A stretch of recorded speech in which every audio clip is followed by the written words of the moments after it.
नमस्कार, बहुत स्वागत है आपका। मीन राशि 2026 में जनवरी, फरवरी और मार्च ये 3 महीना राहु विशेष तौर पर बहुत ज़्यादा प्रभावित करने वाला है, क्योंकि राहु आपके द्वादश भाव में होंगे और केतु आपके छठे भाव यानी सिंह राशि में। अगर हम जनवरी के महीने की बात करें तो इस महीने ग्रहों की स्थिति क्रमशः शनिदेव आपकी ही राशि में रहेंगे।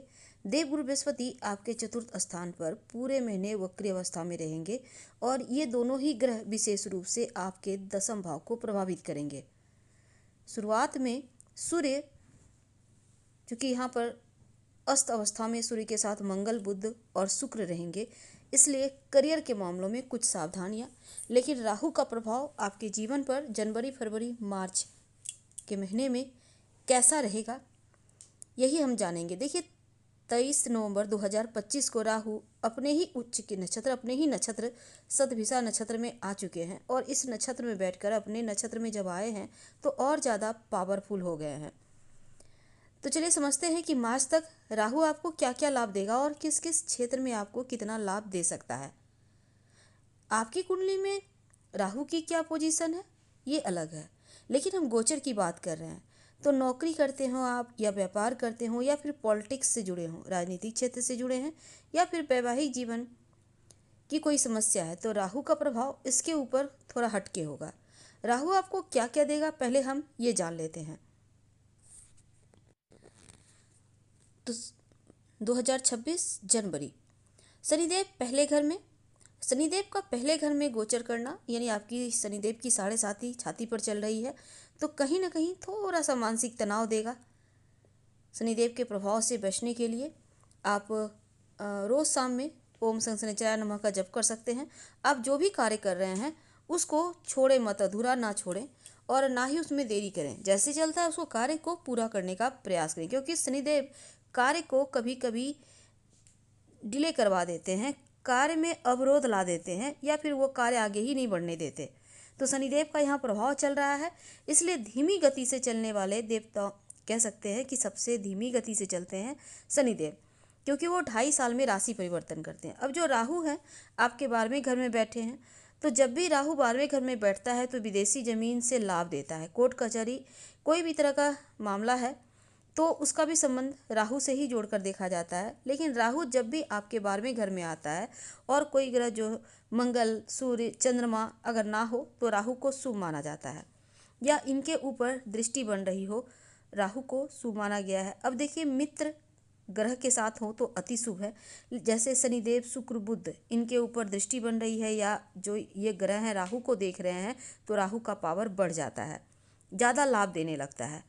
तो पहले ये समझ लेते हैं कि आपके लिए ग्रहों की स्थिति जनवरी में कैसा रहेगा। देखिए, राहु की अगर हम दृष्टि की बात करें तो उनकी दृष्टि आपके सुख भाव को देख रहा है, माँ के भाव यानी कि सुख भाव। इनकी पहली दृष्टि सुख संपत्ति की चीज़ों को बढ़ाएगा, जैसे कि वाहन खरीद सकते हैं, अपना मकान, भूमि, भवन, प्रॉपर्टी का सुख देगा। धन आने के नए स्रोत बनेंगे, माँ का सुख देगा। या फिर बच्चों, परिवार में सुख, ये चीज़ें दिखती हैं। साथ ही धन आने के नए स्रोत भी बढ़ाएगा। काफ़ी समय से अगर आप कोई काम के लिए प्रयास कर रहे थे, मकान, वाहन लेने की सोच रहे थे, तो कहीं ना कहीं से राहु इन चीज़ों को आपको जरूर दिलाएगा, क्योंकि वो अपने नक्षत्र में बैठे हैं, नक्षत्र में भी आ गए हैं और विदेश भाव में बैठे हैं। तो जनवरी, फरवरी, मार्च ये जो महीने हैं ना, राहु खुद जो है इनकम के स्रोत बनाकर आपको दिलाएगा। कहाँ से पैसा आएगा आपको भी नहीं पता। हालांकि राहु की दूसरी दृष्टि आपके छठे घर पर है, तो राहु चूँकि केतु को देख रहे हैं, केतु यहाँ बैठे हैं, तब सप्तम भाव में केतु होते हैं उस घर को, चूँकि यह घर बुध का है, बुध का अब देखिए राहु के ही मित्र संबंधी है, लेकिन राहु के साथ केतु के ऊपर दृष्टि यानी छठे घर में देखना। छठा घर है रोग, चोट, ऋण, कर्जे, शत्रु का। तो देखिए, कोर्ट कचहरी जैसे मामलों से संभल के रहिएगा। इन चीज़ों में घसीटा अगर जाए भी तो इसको इग्नोर ना करके आप थोड़ा सा संभल कर पहले से रहें, हो सकता है कोई कलंक लगे, तो इसका ध्यान रखना है। इनकी जो दृष्टि सातवीं है वो आपके सातवीं दृष्टि और आयुर्भाव में नौवीं दृष्टि। तो देखिए, ये घर मंगल का है और यहाँ बैठे हुए जो शुक्रदेव हैं आयु सुख को प्राप्त करवाते हुए दिख रहे हैं। अगर आपके स्वास्थ्य में कोई परेशानी थी, बार बार डॉक्टर के चक्कर लगाने पड़ रहे थे, तो अब आपके स्वास्थ्य में सुधार होगा। जो अड़चनी थी वो समाप्त होगा, क्योंकि राहु की जो दृष्टि है 9वीं दृष्टि शुभ संकेत दे रहे हैं। तो जनवरी, फरवरी और मार्च के महीने में स्वास्थ्य की मुश्किलें दूर होगी, यात्राएं करवाएगा, धर्म की तरफ जोड़ेगा, तंत्र मंत्र की तरफ आपकी रुचि बढ़ सकती है। यहाँ पर धर्म की तरफ भी झुकाएगा और आपको रोज भगवान सूर्य को प्रणाम जरूर करना चाहिए। वैसे तो सूर्य मंगल जो है चंद्र एक साथ बैठे इस घर में, चंद्र का कनेक्शन हो रहा है, गुरु का भी कनेक्शन है। गुरु भी बैठकर यहाँ पर गुरु चांडाल योग बना रहे हैं। सूर्य के साथ में राहु बैठा है तो ग्रहण लगा देता है, चंद्र के साथ बैठ जाए तो चंद्र ग्रहण लगता है, मंगल के साथ बैठ जाए राहु तो अंगारक योग बना देता है। यानी कि राहु जिस भी ग्रह के साथ बैठे कहीं ना कहीं वो दुर्योग ही बनता है। लेकिन दुर्योग का मतलब हर समय दुर्योग नहीं होता, उसके सुफल भी होते हैं। तो राहु का अच्छा प्रभाव क्या क्या हो गया आज हम यही जान रहे हैं। तो राहु अगर अपना कार्य आपका अटका हुआ है तो राहु यहाँ पर कार्य बनाएगा, मतलब कि इनकी दृष्टि के कारण चीज़ें बदलती दिखेगी। राहु थोड़ा जिद्दी है, राहु भ्रम है, राहु माया है, राहु राक्षसी प्रवृत्ति है और अपने पर आता है तो किसी की नहीं सुनता। ये मान कर चले। अब चूंकि यहाँ पर साथ में सूर्य बैठा है इसलिए रोज भगवान सूर्य को प्रणाम करना है। अगर यहाँ पे मंगल बैठ जाए तो हनुमान चालीसा का पढ़ना है। तो इस तरह से आपको राहु के रिजल्ट को बेहतर कर सकते हैं आगे के समय में भी। तो जनवरी के महीने में अगर हम आपके करियर की बात करें तो आपके 10वें भाव में सूर्य आपके 6ठे भाव के स्वामी हैं, 6ठे भाव में केतु।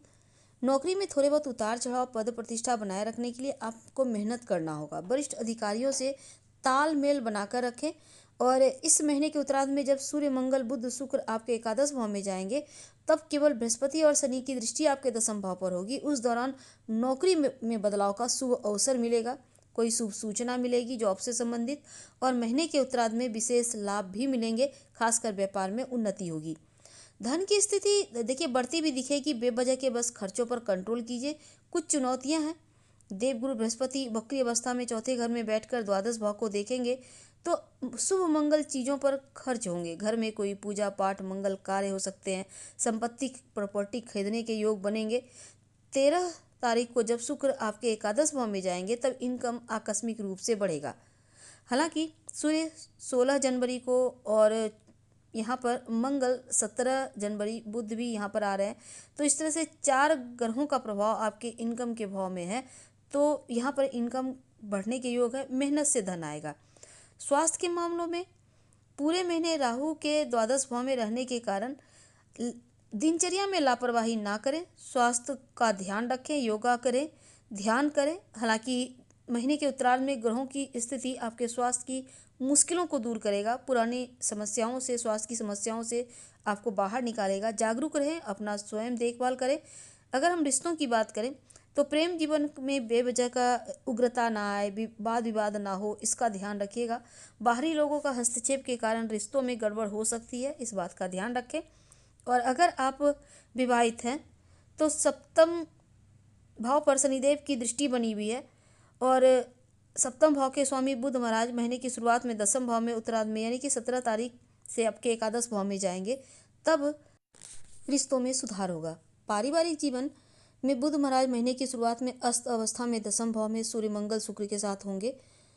तो ऐसे में शुरुआत में की जो स्थिति है वो थोड़ा सा उतार चढ़ाव भरा है, लेकिन 13 तारीख के बाद से पारिवारिक जीवन में उन्नति होगी, सबका सपोर्ट मिलेगा। और यहाँ पर शनि महाराज प्रथम भाव में बैठ के 3रे भाव को देखेंगे तो भाई बहन का सहयोग आपको बराबर मिलता रहेगा। तो ऐसे में एक दूसरे पर भरोसा करके चीज़ों को बेहतर कर सकते हैं। उपाय के तौर पर हनुमान चालीसा का पाठ करके दिन की शुरुआत करें तो अच्छा है। हम आपसे विदा लेंगे। जानकारी अच्छी लगे तो लाइक कर, सब्सक्राइब करें, शेयर करें, कमेंट करें। धन्यवाद।